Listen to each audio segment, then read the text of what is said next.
Dans cette vidéo, j'aimerais vous parler de Learning Analytics et du fait qu'il faut avoir un regard critique sur le choix des indicateurs qu'on va bâtir à partir de ce Learning Analytics. Et je vous propose un cas d'étude issu de mon travail de doctorat il y a déjà quelques années de cela.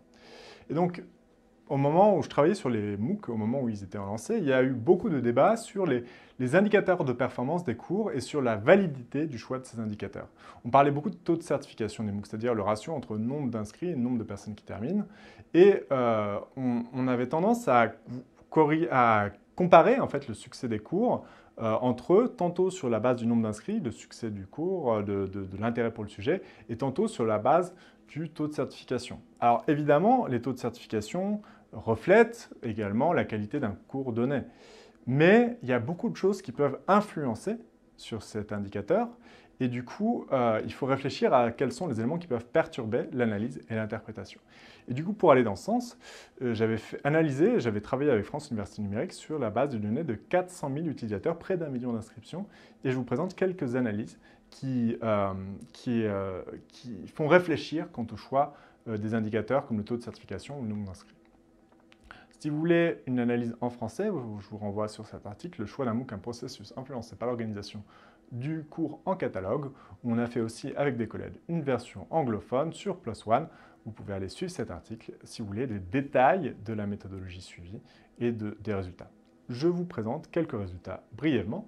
L'idée, c'est beaucoup centré autour du fait que quand on analyse les nombres d'inscriptions, on a tendance à oublier qu'il y a ce qu'on appelle des bursts d'inscriptions, des jours où on va faire des inscriptions, moi j'ai appelé ça les inscriptions groupées.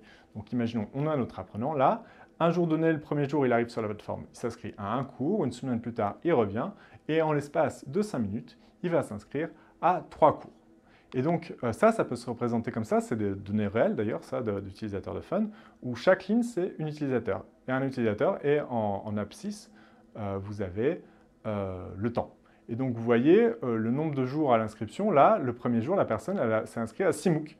Et 2 ans plus tard ou presque, 1 ou 2 MOOC de plus. Et ça, cette pratique d'avoir des bursts d'inscription, des inscriptions groupées comme ça, les premiers jours d'inscription à la plateforme, c'est un grand classique. Après, tout le monde ne se comporte pas comme ça. Mais parfois, il y a des personnes qui s'inscrivent à un cours, 2 mois plus tard à un autre, et ainsi de suite. Mais déjà, ça donne un indicateur sur la manière dont les cours sont consommés. Moi, j'avais fait une analyse en termes d'inscription improductive, c'est-à-dire qu'il ne débouche pas sur l'obtention d'un certificat. Et en fin de compte, parmi les inscriptions improductives, des inscriptions qui, en fin de compte, il n'y a pas de certificat d'attestation à la fin, la grande majorité sont le fait de personnes qui sont non certifiées à l'échelle de la plateforme, c'est-à-dire qui jamais sur la plateforme n'ont obtenu le moindre certificat. Et après, il y a les inscriptions improductives de certifiés, c'est-à-dire que certes, sur ce cours-là, ils n'ont pas réussi, mais sur d'autres cours, ils se sont investis, ils ont obtenu le certificat. Et on voit qu'en fait, beaucoup des inscriptions de Fun, puisque l'essentiel des inscriptions sont des inscriptions improductives sur la plateforme, sont des inscriptions de personnes qui jamais n'obtiendront de certificat sur la plateforme. Et du coup, ça fait réfléchir quant à la pertinence d'utiliser la certification comme indicateur de succès dans un MOOC. À l'inverse, en zoomant un petit peu, on s'est intéressé à la propension. Moi, mon hypothèse, c'était que quand on s'inscrit d'un coup groupé, donc le même jour, à plein de cours, c'est que finalement, on n'a pas réellement l'intention de les suivre tous en même temps. C'est plus une logique de simplement, on manifeste notre intérêt pour plein de thématiques données.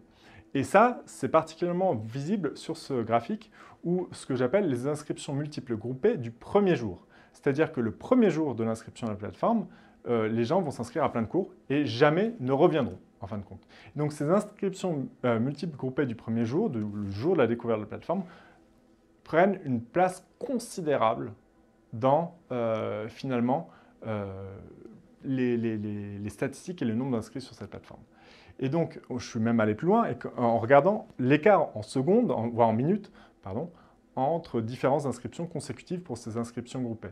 Et on voit que l'essentiel du temps, en fait, les inscriptions consécutives se déroulent entre 1 et 2 minutes. C'est-à-dire on s'inscrit à un cours et 1 ou 2 minutes plus tard, on s'inscrit à un autre. Bon, parfois, ça peut être entre 2 et 10 minutes, mais en tout cas, c'est ces ordres de grandeur assez courts. C'est-à-dire qu'on va explorer un catalogue et s'inscrire à tout ce qui nous intéresse. Ce qui m'avait conduit à proposer 2 façons, finalement, de visiter un cours. la logique où on veut se former sur un cours, on ne sait même pas où le trouver, on va chercher, on tombe sur une plateforme comme France Université Numérique et on s'inscrit. Et en fait, la logique qui prédomine beaucoup dans ces plateformes, c'est on va naviguer au sein du catalogue de la plateforme, où on va lire la newsletter qu'on reçoit par mail de la plateforme, et dès que ça suscite chez nous un intérêt pour un cours, eh ben, on va s'inscrire. Ça ne veut pas du tout dire qu'on s'engage quelque part à suivre le cours. Mais très souvent, en fin de compte, il y a des gens qui ont fait l'analogie entre l'inscription à un cours universitaire et l'inscription à un MOOC, qui n'ont pas réellement pris en compte le fait que c'était un peu une logique de navigation sur catalogue, et vu que ça ne coûte rien, que c'est gratuit les MOOC, ça ne coûte rien de s'inscrire, en fait, c'est un peu comme mettre sur son panier quand on fait des courses en ligne. Ça ne veut pas dire nécessairement qu'on va acheter. Et c'est plus un peu, d'ailleurs, ça correspond plus à l'idée de bookmark, c'est-à-dire on dit « Ah oui, si un jour ça m'intéresse, je me suis inscrit et je pourrais y revenir ». Et donc ça, ce type de comportement est souvent pas pris en compte quand on compare les indicateurs. Et en fait, il y a des inflations de chiffres. « Ah, j'ai 500 000 inscrits, j'en ai 30 000 ». Et en fait, non, c'est plus l'équivalent d'un like sur un billet de blog, par exemple. Et ce n'est pas du tout l'équivalent d'une inscription universitaire avec une forme d'engagement à aller au bout du cours. Et donc, c'est d'autant plus intéressant, du coup, que ça va fausser, en fait. Et les personnes disent « Ah oui, mais toutes choses égales par ailleurs, on peut comparer les gens aux autres, vu qu'ils ont le même comportement un peu d'inscription entre cours. » Mais ce n'est même pas le cas, en fait. C'est ça qui est intéressant, c'est que ce type de comportement sur les plateformes dépend beaucoup de l'âge de l'utilisateur. Et on s'est amusé à regarder le taux moyen de certification en fonction de l'âge, et on voyait que les 20-30 ans avaient des taux de certification autour de 7 en moyenne, et que plus on montait, plus on avait des taux de certification élevés, quasiment le triple des vingtenaires ou des trentenaires. Pourquoi? Parce qu'on n'a pas la même façon de naviguer sur Internet en fonction de notre âge. Et du coup, il y a des thématiques de cours qui vont attirer un public plus jeune et d'autres thématiques qui vont attirer un public plus vieux. Et du coup, vu que les publics plus âgés sont plus fidèles et ont moins tendance à se disperser dans plein de cours, et à avoir ce comportement de burst, d'inscription groupée où on s'inscrit à tout ce qui nous veut, c'est un public qui est plus fiable, entre guillemets, qui, si on a un public de personnes plus âgées, on aura tendance à avoir des meilleurs taux de certification. Donc en fait, ce n'est pas nécessairement associé à la qualité du cours, c'est aussi associé à la qualité, aux caractéristiques, en tout cas, du public qu'on va attirer dans notre cours, les différences en termes d'indicateurs de performance. Et ça, c'est un résultat dont on ne parle pas assez. Alors, il y a non seulement donc, cette question de la nature du public et de son impact sur les indicateurs de performance, et il y a aussi la question de l'environnement dans lequel on évolue. Et là, ce que j'avais regardé après coup, c'est regarder en fonction de l'offre. Évidemment, plus on a de cours disponibles ouverts aux inscriptions à un moment donné, plus on va favoriser cette tendance des apprenants à s'inscrire à plein de cours et donc à disperser leurs inscriptions et à ce que chaque inscription prise individuellement ait moins de valeur en termes de probabilité d'aller jusqu'au bout. Donc il y avait, vous voyez là, c'est le nombre de cours en bleu ouverts aux inscriptions et en pointillé, c'est la propension à avoir des inscriptions groupées. Et ça suit à peu près la taille de l'offre. Donc il y a aussi des liens, en fin de compte, entre la quantité de l'offre et la propension des gens à se disperser.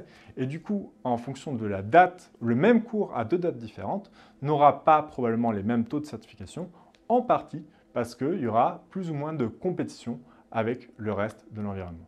Et donc l'ampleur de la compétition, un peu comme les chaînes de télé finalement sont en compétition pour le temps de cerveau disponible des consommateurs, il y a un peu un temps de cerveau disponible des apprenants sur la plateforme et cette compétition va affecter aussi des indicateurs comme le taux de certification. Du coup, il y a beaucoup d'autres choses que la qualité du cours, même si la qualité du cours joue et la scénarisation joue évidemment, beaucoup d'autres choses comme la nature du public, la nature de l'environnement numérique et des autres cours qui vont influer sur des indicateurs comme le nombre d'inscrits ou le taux de certification. Et donc là, j'ai pris cet exemple issu de ma thèse, mais on pourrait transposer ce type de réflexion sur à peu près tous les indicateurs sur la base de la Learning Analytics. Et du coup, il y a une réflexion, il y a un champ de recherche à développer sur ces erreurs d'interprétation qu'on a fréquemment quand on travaille avec des Learning Analytics. Quelles sont les conséquences que peuvent avoir ces erreurs, dans la mesure où les Learning Analytics ont vocation à être utilisés de manière croissante dans l'éducation, l'enseignement supérieur ou la formation. À mon avis, ça vaut le coup d'investir du temps pour développer des travaux sur le sujet.